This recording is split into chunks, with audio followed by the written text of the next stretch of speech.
പടം കൊള്ളാം, കുഴപ്പമില്ല. പിന്നെ നമ്മളൊരു എക്സ്പെക്ടേഷൻ്റെ അത്ര എത്തിയിട്ടില്ല. എന്നാലും കുഴപ്പമില്ല. ഒരു നല്ല മെസ്സേജൊക്കെ പടം ഫോർവേഡ് ചെയ്യുന്നുണ്ട്. ഒരുപാട് ഇപ്പോഴത്തെ ഈ ഒരു ടെക്നോളജിയിൽ, ഇപ്പോഴത്തെ ഈ കാലഘട്ടത്തിൽ, ഇപ്പോഴത്തെ ഈ ഒരു ഇന്ത്യനെ അക്സെപ്റ്റ് ചെയ്യാൻ കുറച്ച് ബുദ്ധിമുട്ട് കാണും എല്ലാവർക്കും. ബട്ട് ഇതൊക്കെ ഈ ഒരു ഇന്ത്യൻ 3 നമുക്ക് എങ്ങനെയാണ് നോക്കാം. ബാക്കി ബെറ്റർ നോക്കിയിട്ട് എങ്ങനെയാണ് നമുക്ക് ഒരു ഓപ്ഷൻ പറയാം. ശങ്കറിന്റെ ആ പടം എന്നുള്ളതിന് കറക്റ്റ് ആ ഒരു ഇത് ഫിക്സഡ് നമുക്ക് പ്രതീക്ഷിച്ച് പോവാം. പക്ഷേ ഇത് ചിലവർക്ക് അക്സെപ്റ്റ് ചെയ്യാൻ പറ്റില്ല, ചിലവർക്ക് ഇഷ്ടപ്പെടും. പിന്നെ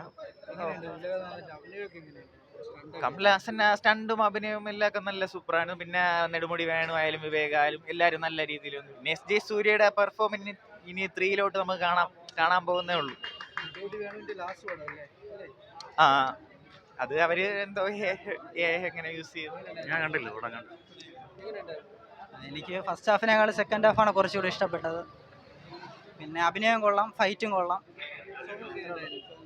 സോങ് കൊള്ളാം, അനുഭവത്തിന് സോങ് കൊള്ളായിരുന്നു. കുറച്ച് എൻജോയ്മെന്റ് ചെയ്യാൻ പറ്റി. BGM ഒക്കെ കൊള്ളായിരുന്നു.